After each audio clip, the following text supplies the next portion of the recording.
Joe Díaz-Balart. Thank you, Chairman. Thank you, Madam Chairman, Mr. Speaker. First and foremost, I know you guys are really, really upset that we're here and not in D.C., right?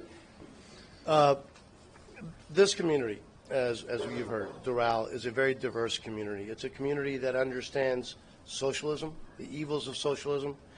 It's a community that understands that this is the greatest country in the history of humanity, but we got to keep it that way.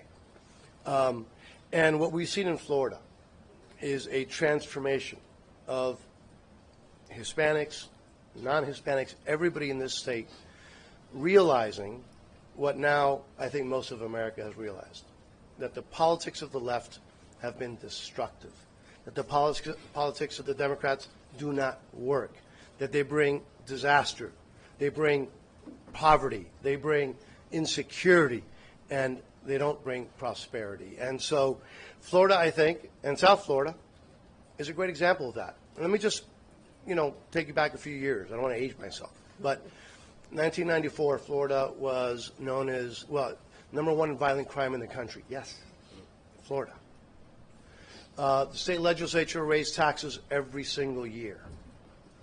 And it was rated as not a great place to own a business or to start a new business. And what happened? That for the first time in 122 consecutive years of Democratic control in the state legislature, just the Florida Senate flipped, and Florida's never looked back again.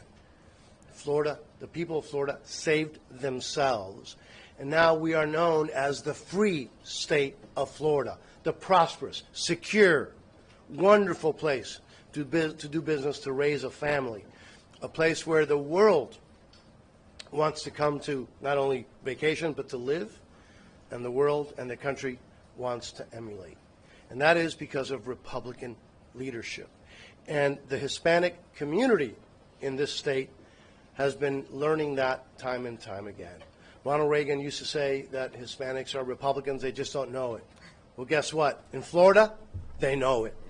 And they are voting that way, they are acting that way, which is why this is no longer a swing state. But anyways, to all of you, welcome, welcome. I am under the weather because I, like you, were out in that miserable weather in D.C. Last week.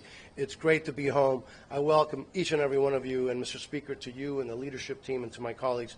I hope you know what a profound honor it is to have, obviously, the President of the United States here, but this is, in essence, his second hometown, but also have you and this group of leaders here to solve America's issues together and get the America First agenda turn into reality. So thank you for being here. It's a privilege to welcome you to the great city of Doral.